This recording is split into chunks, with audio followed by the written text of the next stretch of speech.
बिस्मिल्लाहिर्रहमानिर्रहीम, अस्सलाम वालेकुम। आप देख रहे हैं बेल्स ऑफ और मैं हूं आसिफ खान। हम बात आज भी करेंगे वर्ल्ड कप क्रिकेट टूर्नामेंट जो इंग्लैंड एंड वेल्स में जारी है उसके गुज़िश्ता दिन के मैच की, और आज जो मुकाबला होने जा रहा है उस पर हम बात ज़रूर करेंगे। लेकिन उसके साथ साथ पाकिस्तान क्रिकेट अफेयर्स पर भी हमारी नज़र हमेशा की तरह रहेगी।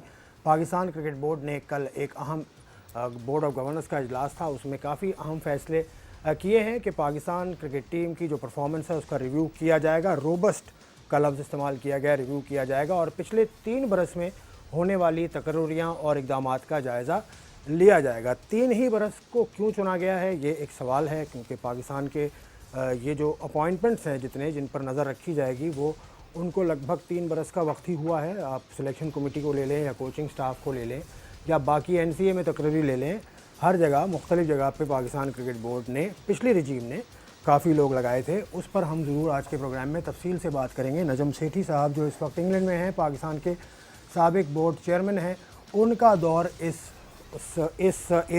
एरा में आता है जहां पर सवालात उठ रहे हैं। बहुत सारे सवालात हैं, उसका जवाब वो ख़ुद देंगे। उसके अलावा अगर अकाउंटेबिलिटी की बात करें पाकिस्तान क्रिकेट बोर्ड की हिस्ट्री की, तो वो काफ़ी लंबी है। जब हारती है टीम वर्ल्ड कप में, उसके फ़ौरन बाद इंक्वायरीज़ का, अकाउंटेबिलिटीज़ का सिलसिला शुरू हो जाता है। 1992 को अगर आप माइनस कर दें, लेकिन 1992 के बाद भी पाकिस्तान क्रिकेट में भूचाल आया था। अगर आपको याद हो, जब नए कप्तान वसीम अकरम के ख़िलाफ़ एक रिवोल्ट हुआ था जिसमें वकार यूनुस और बाकी काफ़ी प्लेयर्स शामिल थे। Waqar was leading that revolt reportedly.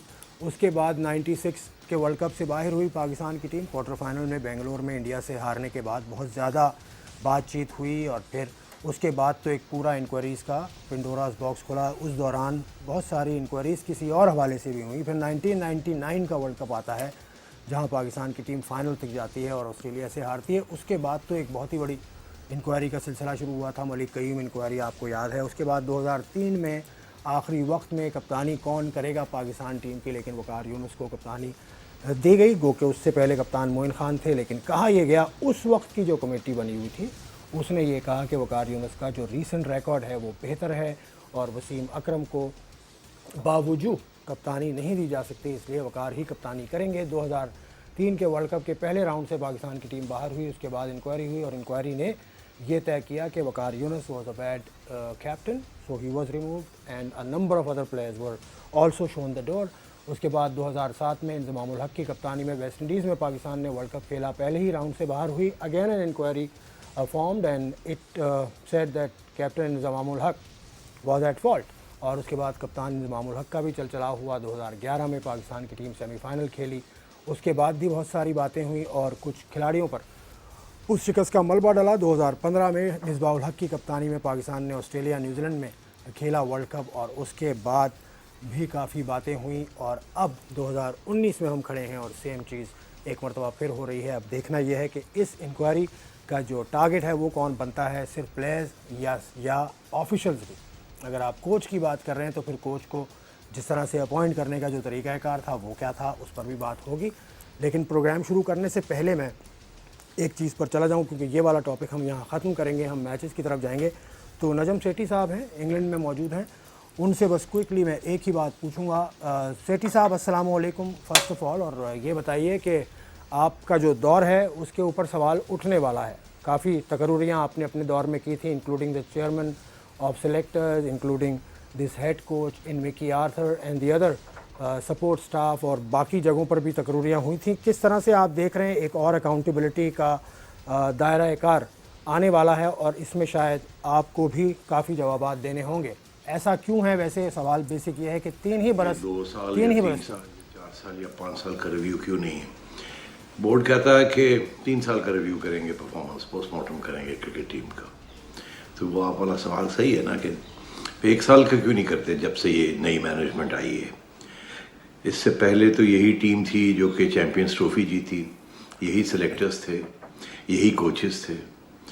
और दिलचस्प बात यह है कि जब से ये नई मैनेजमेंट आई है, हर चीज़ में पिछली मैनेजमेंट के ऊपर डालने की कोशिश करते हैं। मुझे बड़ा अफसोस आता है, इन्होंने जैसे ही आए थे तो इन्होंने एक क्रिकेट कमेटी बनाई थी, आपको याद होगा, जिसमें मोहसिन हसन खान और वसीम अकरम साहब और हारून रशीद को डाला था। अब मोहसिन हसन खान और वसीम अकरम को एक क्रिकेट कमेटी में डालना, उनसे तो पहले तो ये बात है उनसे पूछा जाए, वो बताएं कि उन्होंने क्या किया क्रिकेट कमेटी ने, नंबर 1। नंबर 2, इस बोर्ड में अब ऐसे लोग आ गए हैं मैनेजमेंट में जिन्हें पाकिस्तान की क्रिकेट, पाकिस्तान के क्रिकेटर्स, पाकिस्तान का कल्चर, इसके बारे में कुछ पता नहीं और हमारा क्रिकेट स्ट्रक्चर कुछ पता नहीं। अगर ये चाहते तो ये सारा कुछ चेंज कर सकते थे। बहरहाल तो बहुत शुक्रिया नजम सेठी साहब, बड़ा कलील वक्त था लेकिन दो चीज़ें टच कर गए हैं। एक तो क्रिकेट कमेटी पे सवाल, उसका मैं जवाब देता चलूँ कि क्रिकेट कमेटी को असम्बली नहीं हुई। दो क्रिकेट कमेटी की जो मेन अरकान हैं मोहसिन हसन खान और वसीम अकरम साहब, और तीसरी उरूज मुमताज़ हैं, वो असम्बली ही नहीं होते, कोई काम के लिए वो जमा ही नहीं होते, उनको बुलाया नहीं जाता शायद, क्योंकि गाहे गाहे हमने वसीम अकरम के बयान भी सुने हैं और मोहसिन हसन खान साहब के बयान भी सुने हैं कि कमेटी इज़ इंटैक्ट, लेकिन उनको भी डायरेक्टिव्स की ज़रूरत है। दूसरी बात, किन को नहीं पता क्रिकेट के मामलात का, वो यकीनन शायद जो नए एमडी आए हैं उनके हवाले से बात हो रही है, लेकिन अभी उन्होंने काम शुरू करना है, तो let's see how he performs in the days and years and weeks to come.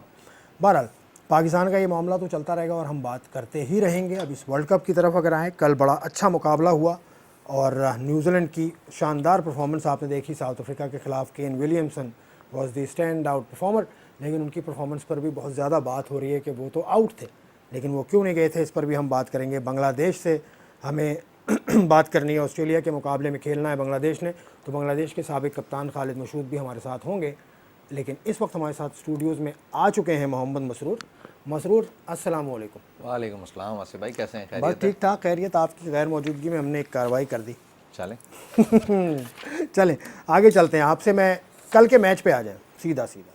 Kane Williamson, सही डिफरेंस था या बड़ी उसको ठीक तरह से टैकल नहीं किया साउथ अफ्रीका की टीम ने? हम उल्टा शुरू कर रहे हैं, हम साउथ अफ्रीका की बैटिंग पे बाद में जाएंगे। Pure class inning, pure class, technical, tactical, mental, सारी चीज़ें उस इनिंग पे फिट होती हैं। मैं कहता हूँ कि और बड़े दिनों बाद, मतलब ये पुरानी यादें, जो प्लेयर जिस तरीके, जावेद मियांदाद, मार्टिन क्रो या स्टीव वॉ जिस तरीके से इनिंग बिल्ड करते थे अपनी टीम के लिए और टीम के लिए खेलते थे, कल केन विलियमसन ने वो क्लास दिखाई है।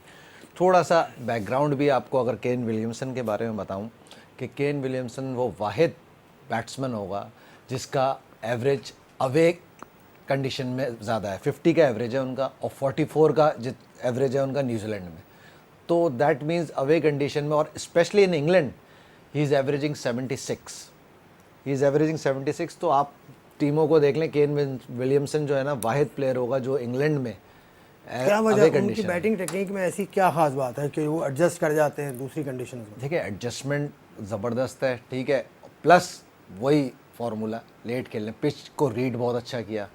सही है कि पिच मुश्किल थी, इजी विकेट नहीं थी। ये साउथ अफ्रीका ने जब बैटिंग की उनको भी रियलाइज़ हो गया, हाशिम आमला ने काफ़ी टाइम लिया कि पिच मुश्किल थी, इतनी इजी विकेट नहीं थी, विकेट पे स्टे करेंगे तभी रन करेंगे। और टारगेट जिस तरीके से वो उन्होंने चेस किया, और स्पेशली ग्रैंड होम ने आके जो एक थोड़ी सी मतलब तेज़ खेला, तो वो उनके मैनेजमेंट टैक्टिक्स का हिस्सा था कि ग्रैंड होम आएंगे और वो तेज़ खेलेंगे। केन विलियमसन अपनी जगह पे स्टैंड रहे, बाउंड्रीज और सिंगल्स पे निसार करते रहे। जब उनको छक्का मारना था उन्होंने भी उस टाइम पे छक्का मारा और अपनी टीम को फॉर्म। अच्छा, बहुत बात हो रही है कि केन विलियमसन आउट थे 76 रन पे, वो गए नहीं। इस पर भी बहुत ज़्यादा आज कीवी प्रेस भी अगर देखें तो वो भी काफ़ी उसमें भी बात हुई है कि 76 रन पे आउट थे, लेकिन जो डी कॉक हैं उस तक ने अपील नहीं की। तो आप केन विलियमसन को कैसे इल्ज़ाम ठहराते हैं? एम्पायर रिव्यू सिस्टम, ये केन विलियमसन की गलती नहीं है, फाफ डुप्लेसी की गलती है। उनको पता होना चाहिए, कैप्टनसी का बड़ा वाज़े फ़र्क देखा कि किस टाइम रिव्यू लेना है। उस टाइम पे नहीं, वो फाफ असल में बहुत दूर खड़े हुए थे, जिम्मेदारी तो मेरे ख्याल में विकेट कीपर की बनती थी, विकेट कीपर की बनती थी, डिकॉक ने नहीं लिया, उनको समझ में नहीं, जब उनको रियलाइज़ नहीं हो तो आप केन विलियमसन को कैसे जिम्मेदार ठहरा रहे हैं? उस बहुत सारे ऐसे टाइमिंग होते हैं, आपको आवाज़ नहीं आती इस कंडीशन में, जितना हैवी क्राउड होता है आपको भी नहीं पता होता बैट्समैन को भी कि लगा है नहीं लगा। चले अगर लगा भी है तो एम्पायर्स, रिव्यू सिस्टम, सारी चीज़ें मौजूद हैं, ठीक है, मगर बहुत रेयर ही प्लेयर होते हैं जो वॉकआउट कर जाते हैं जब इनको पता हो, जब उसको अंदाज़ा ही नहीं है तो उन्होंने एम्पायर पे डिसीजन छोड़ा। अच्छा, अब फिर लेकिन ये जो एपिसोड हुआ, इसके बावजूद भी वो जो इनिंग खेल कर गए हैं केन विलियमसन, वो बहरहाल एक ज़बरदस्त इनिंग है। लेकिन आप कल बात कर रहे थे मार्टिन गप्टिल की, कुछ रमक नज़र आई मार्टिन गप्टिल, कुछ वापस देखिए मार्टिन गप्टिल ने बेस बनाई। आप, मैं जो टैक्टिस और अवेयरनेस की बात करता हूँ वो यही है। मार्टिन गप्टिल को दुनिया ने देखा हुआ किस टाइप का प्लेयर है। कल उसने एडजस्टमेंट की, बॉल लो आ रहा था, उस जितनी हाइट है उनकी उसके हिसाब से वो लो बेंड होकर खेल रहे थे और टाइम ले रहे थे। उन्होंने कोई गलत शॉट नहीं मारा, उन्होंने नया बॉल सी ऑफ किया। अनलकीली हमारी दुआएं काम आ गई थी, वो बेचारे उनका पैर स्लिप हो गया और हिट विकेट हो गए, बट उन्होंने बेस सॉलिड बना दी थी। अगर उस टाइम वो विकेट लूज़ करे जाते तो इस पोजीशन में नहीं होती New Zealand.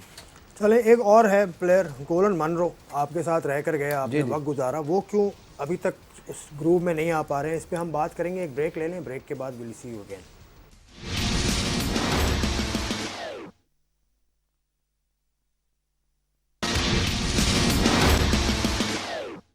Welcome back to bails off. हम बात कर रहे हैं New Zealand versus South Africa. New Zealand की जो बैटिंग थी वो it revolve around Kane Williamson, उस पर हमने बात की। मेथोडिकल इनिंग, क्लिनिकल, और लेकिन जाने से पहले मैं आपसे ये पूछना था, कोलन मनरो जिस टाइप का वो प्लेयर है, क्या आपको कमी नज़र आ रही है? वो अभी PSL में भी थे, वहाँ पर भी काफ़ी बुझे नज़र आए, आपकी फ्रेंचाइज का वो हिस्सा थे।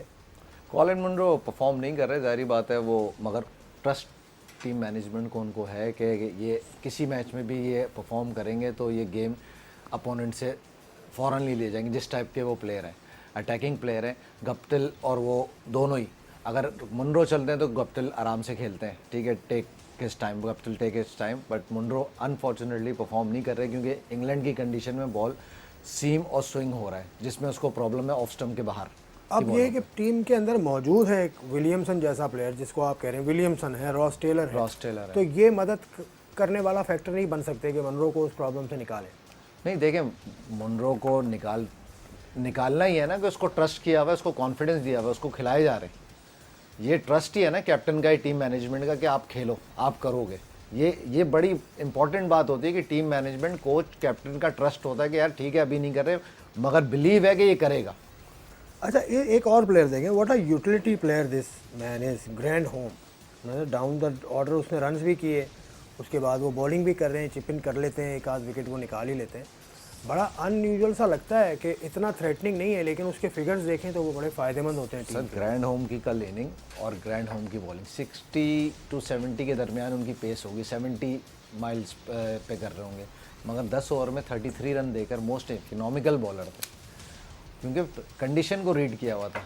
विलियमसन ने पेस भी रखी हुई थी और उधर से ग्रैंड होम, तो डिफिकल्ट हो जाता है बैट्समैन को। ग्रैंड होम का तो काउंटी बहुत खेले हैं वो यहाँ पर, तो उसको यहाँ की डायमेंशंस का, इसकी चीज़ों का पता था उनको।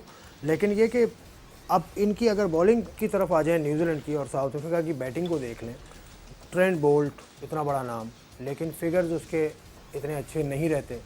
क्या इम्पैक्ट डाल रहा है Trent Boult? He is a fast bowler. Sir, south Africa की बैटिंग लाइनअप देखें, अभी कौन बैट्समैन परफॉर्म कर रहे हैं उनकी बैटिंग लाइनअप में? साउथ अफ्रीका की बैटिंग लाइनअप आपके सामने, कल आमला कुछ नज़र आए हैं पिछले मैचों से आप देखें। डी कॉक है, बड़ा अच्छा ट्रेंट बोल्ट ने क्या किया, अपने 1 पॉइंट, शायद दूसरा ओवर था इनिंग का, आउट कर लिया था उसने, स्ट्राइक उसने दे दिया। जो मेन बैट्समैन था, जो साउथ अफ्रीका को प्लेटफॉर्म देता था ओपनिंग पोजीशन में 10 ओवर में, उसने स्ट्राइक किया, दूसरे ओवर में उसको आउट कर दिया। उसका जो नया बॉल से काम था उसने पूरा कर दिया, बाकी उसकी बॉलिंग लाइन ने स्ट्राइक बॉलर और स्टॉक बॉलर, ये थियरी की तरफ हम आ रहे हैं। बिल्कुल, चलें ये भी पूछ लेता हूँ, what is strike bowler and who is a stock bowler? Strike bowler simple ये है कि नया फास्ट बॉलर जो है ना, नया बॉल स्ट्राइक करे। नया बॉल मोस्ट डिफिकल्ट, किसी भी आप बैट्समैन से पूछ लें तो सबसे मुश्किल बैटिंग में नया बॉल को फेस करना है, और अगर नया बॉल से आउट कर रहे हैं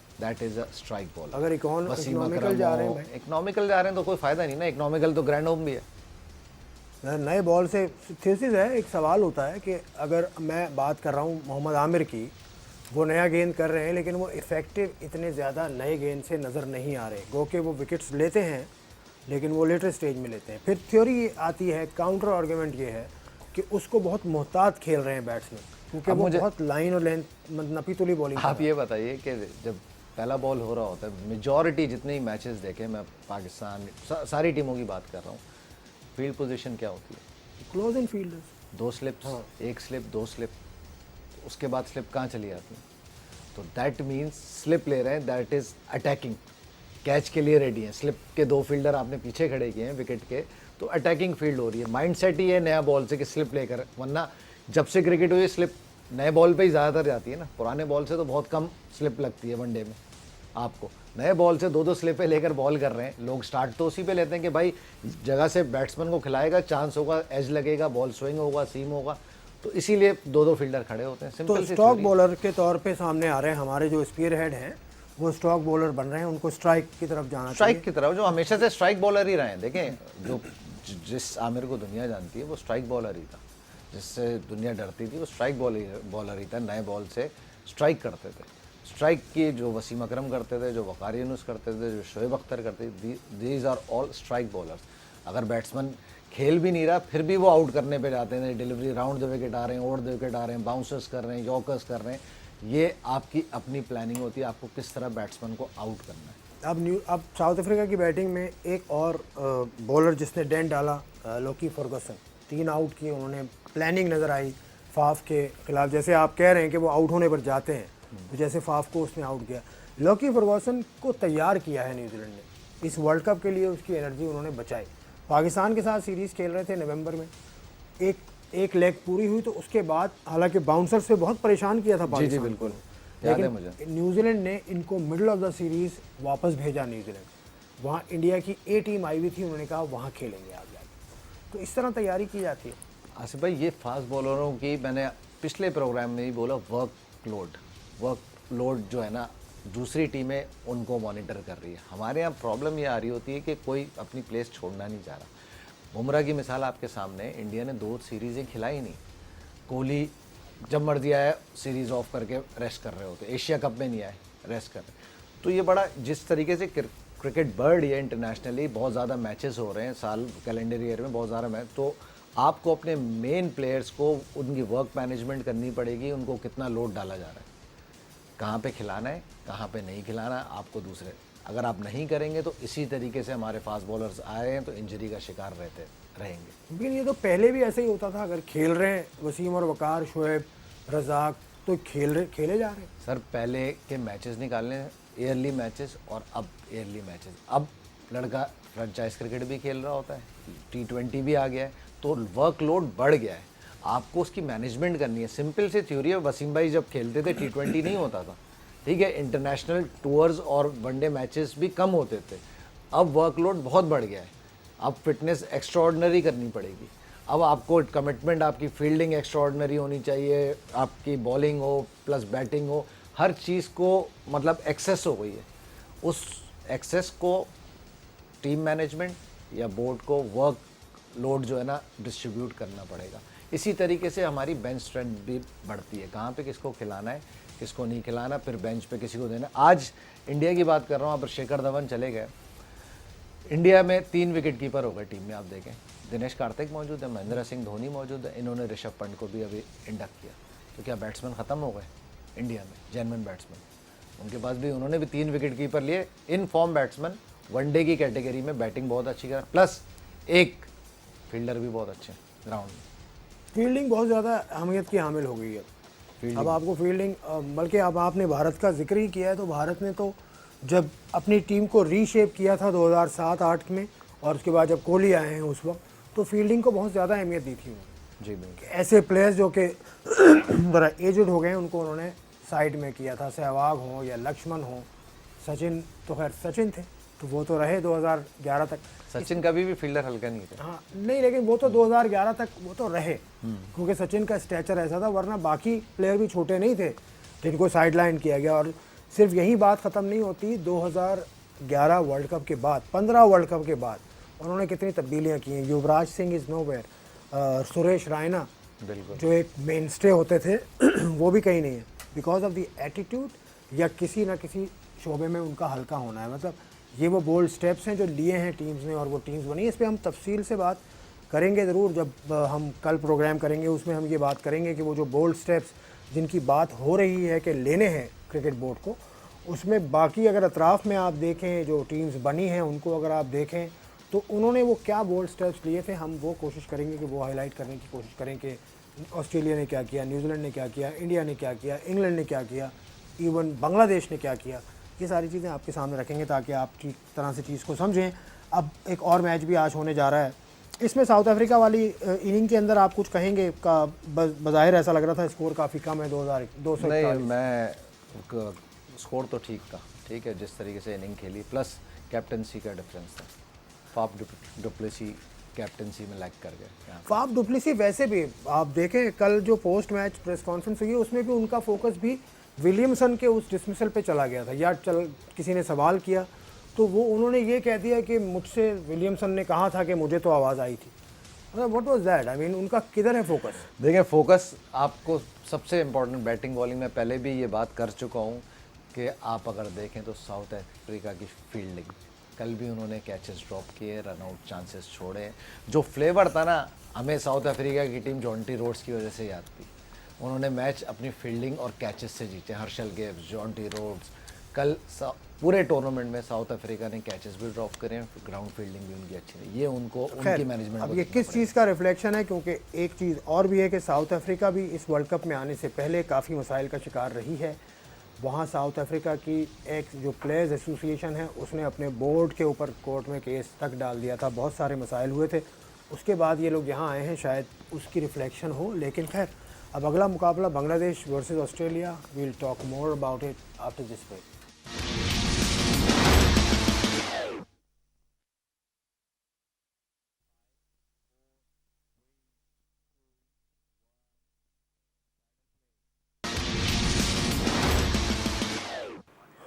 welcome back to bails off. बात हम करेंगे बांग्लादेश वर्सेस ऑस्ट्रेलिया। ऑस्ट्रेलिया की टीम मुकाबला करेगी। बांग्लादेश की टीम ने आखिरी मुकाबला बड़ा ज़बरदस्त जीता है शाकिबुल हसन की शानदार परफॉर्मेंस की बुनियाद पर, और बहुत जल्दी वो टारगेट पूरा किया था 42 ओवर्स के अंदर ही। जिस अथॉरिटी के साथ बांग्लादेश की टीम गई थी उसको देखते हुए उनका मोमेंटम यकीनी तौर पे इस टूर्नामेंट के इस मैच में उनके हक़ में होगा और काफ़ी अच्छा होगा। लेकिन दूसरी तरफ ऑस्ट्रेलिया की टीम भी अच्छी फॉर्म में है, अच्छी कॉम्बिनेशन बना चुकी है। कैसा खेलेगी बांग्लादेश की टीम? प्रेशर में होगी, नहीं होगी? इस पर बात करते हैं। खालिद मौजूद हैं हमारे साथ, the former captain of Bangladesh cricket team. He has played 40 odd test matches for his country and one of the finest cricketers who have come from that part of the world. Assalamu alaikum Khalid, and my one and only question to you is the morale and the attitude of the Bangladesh cricket team going into the match against Australia. They played very well in the last game.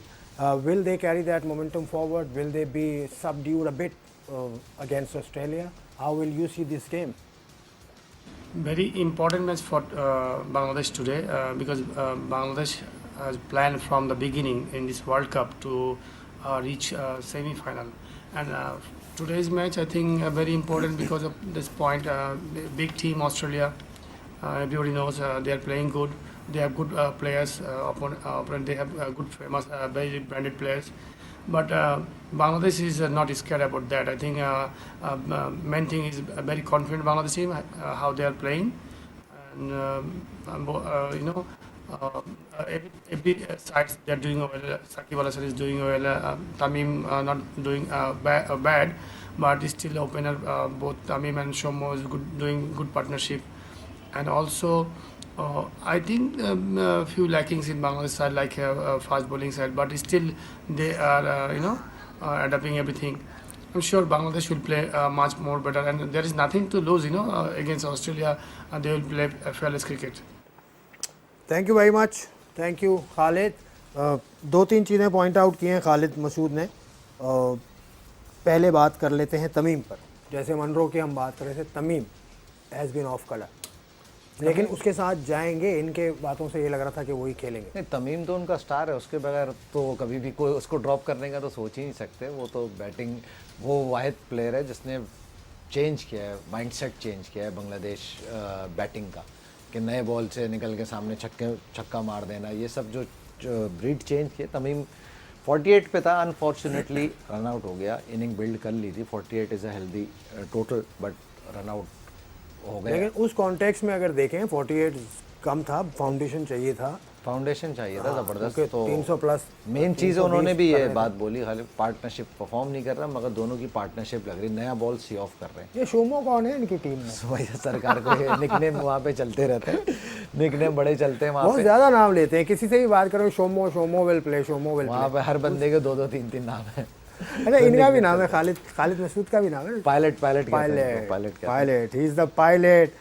और दूसरे वाले खालिद शुजन हैं, हाँ शुजन भाई, वो जो तो manager allrounder जो ऑलराउंडर पाकिस्तान के खिलाफ मैन ऑफ याद रखेंगे इंजमामुल हक को, वो जो मुल्तान टेस्ट हुआ था, हाँ वो पाकिस्तान ने भी काफ़ी अरसे याद रखा है उनको, जब वो 99 वर्ल्ड कप। 99 world cup. अच्छा, तो शोमो खेलेंगे और साथ साथ आज अच्छी पार्टनरशिप लगा पाएंगे। तमीम इकबाल से उम्मीद है फिर कि वो फाउंडेशन देगा। देखें, ये आज रियल टेस्ट है बांग्लादेश टीम का। अगर इस टेस्ट में पास हो जाते हैं तो मुझे लगता है कि वो भी लास्ट 4 के कंटेंडर्स में शामिल हो जाएंगे, क्योंकि ऑस्ट्रेलिया मेंटली बहुत स्ट्रॉन्ग टीम होती है, टैक्टिस वाइज भी, मेंटली भी। अगर इनको जेर करते हैं तो that means Bangladesh team going up. अच्छा, अब एटीट्यूड देखें, इन्होंने कहा कि हम सेमीफाइनल का सोच के आए थे, बाकी टीम्स ने भी कहा कि हम सेमीफाइनल को सोच के आए थे। बाकी अब टीम्स की तैयारी देख लें ज़रा। पाकिस्तान की टीम इंग्लैंड में थी, मौजूद थी, सबसे पहले वहाँ पहुँची थी, कर रही थी। ये कहाँ थे पता है बांग्लादेश वाले आपको? ये आयरलैंड में ये आयरलैंड गए थे with West Indies, Ireland and Bangladesh. वहाँ इन्होंने खेली है। मई की मुझे याद पड़ता है 5 तारीख से इनकी सीरीज़ शुरू हुई थी। वो मैं क्योंकि उस वक्त कुछ काम इनके साथ कर रहा था तो मुझे याद है 5 तारीख से ये वहाँ खेले थे। तो वो इनको प्रैक्टिस वेस्ट इंडीज़ के साथ, आयरलैंड के साथ मिली। जो ऑफ कैमरा जब हम इनसे बात कर रहे थे, खालिद, उन्होंने जिक्र किया था। तो जो बिल्कुल प्री टूर्नामेंट तैयारी होती है वो कितनी ज़्यादा अहमियत की हामिल है? बहुत अहमियत की हामिल होती है, ज़ाहिर बात है। कंडीशंस को अडॉप्ट करते हैं, प्लस इन्होंने भी मतलब एक टीम में 2 टीमों के साथ खेला, टूर्नामेंट एक तरीके से खेला। तो टूर्नामेंट में जाना और एक बायलैटरल सीरीज़ खेलने में बड़ा फ़र्क होता है। एक तरीके से ट्राई नेशन सीरीज़, उसमें एक आपको एक मैच वेस्ट इंडीज़ से, एक आयरलैंड से, फिर फाइनल खेलना है। इस तरीके से वो एक कंपटीशन, हेल्दी कंपटीशन जो है ना, आप पहले से कंपटीशन के फेस में आ जाते हो। अच्छा, बेहतरीन बात है, वो फील आ जाती है, फील आ जाती है कंपटीशन करना। तो हमने भी तैयारी तो हमने भी की थी, तैयारी कम से कम प्लेयर्स को दिया तो सही। बिल्कुल, बहुत अच्छी तैयारी। तो पीसीबी ने पूरा मौका प्रोवाइड किया था, काफ़ी अरसे रहे, काउंटीज से खेले, इंग्लैंड से सीरीज़ खेली, रिलैक्स टाइम भी मिला, एंजॉय भी किया, सब कुछ किया, प्लेटफॉर्म पूरा मौजूद था। ये कोई नहीं कह सकता कि पीसीबी ने प्लेटफॉर्म नहीं दिया। और देखें, अगर आप स्टैट्स को देखें तो पिछले वर्ल्ड कप से अब तक अगर सबसे ज़्यादा वनडे आपने किसी टीम के खिलाफ खेले तो वो इंग्लैंड। 15 वनडे खेले, 15 वनडे खेले आपने, और शायद 4 हम सिर्फ जीत पाए हैं इंग्लैंड से। तो तैयारी हर जगह मौजूद थी। वो क्या चीज़ लैक कर जाती है फिर टीम्स में? एडाप्टेशन है या प्रेशर है बड़े मैच का? क्या वो चीज़ है जो मिस कर जाती है? ये तो अब कोच ढूंढेंगे, देखें ढूंढ के तैयार। अभी नहीं जो नहीं, आप कोच हैं, लेकिन आप जूनियर लेवल पे रहे ना, इस तरह की सिचुएशंस आती होंगी। आप ऑस्ट्रेलिया ट्रिप पे आप गए थे, वर्ल्ड कप खेलने जहाँ गए थे, वहाँ इस तरह की सिचुएशन आई थी। मुझे जो लग रहा है पर्सनली थिंकिंग, देखें जो टीम्स चल रही थी, टीम्स में चेंजेस काफ़ी हो गए। सर्टनली जो 2 साल से हमारा बैच चल रहा था, उसमें से 3-4 लड़के बॉलिंग और बैटिंग में आउट हो गए या खेल नहीं रहे। या उस्मान शनवारी 2 साल से खेल रहे थे, फ़हीम अशरफ खेल रहे थे, सडनली वर्ल्ड कप से आउट हो गए। हाँ, अगर आप देखें, अब आपने उस्मान शनवारी का नाम लिया, उसका जो रिकॉर्ड है वो तो आउटस्टैंडिंग है। लेकिन अगर पिछले 2 सालों में चैंपियंस ट्रॉफी के बाद से लेकर अब तक, वर्ल्ड कप से पहले तक की सबसे ज़्यादा आउट जो है ना, और सबसे अच्छा एवरेज उस्मान शनवारी का। लेकिन चलें, अगर स्टैट्स को ही देखें ना, उस्मान का अगर स्टैट आप बात करें, क्या वो फिटनेस के मैयार पे पूरे थे या नहीं थे, ये एक अलग चीज़ है, उस एंगल से भी देखा होगा। लेकिन अगर हम स्टैट्स पे ही जाएंगे तो हसन अली आपका टॉप बॉलर था स्टैट्स के हिसाब से। लेकिन बस वो लास्ट मिनट, लास्ट डे, उस दिन कौन परफॉर्म करता है, ये चीज़ बड़ी इंपॉर्टेंट है। देखिए, पिछले मैचों से, इंग्लैंड के मैचेस या उससे पहले वाले मैच, चैंपियंस ट्रॉफी तक हसन अली चैंपियंस ट्रॉफी में था। चलें, अब देखते हैं कि पाकिस्तान की टीम को अगला मुकाबला संडे को साउथ अफ्रीका के साथ है, कैसा करती है। आज बांग्लादेश का मुकाबला ऑस्ट्रेलिया से, will be a good game, we all hope so. Enjoy the game. हम आपसे इजाज़त चाहते हैं, फिर मुलाकात होगी। अल्लाह हाफिज़।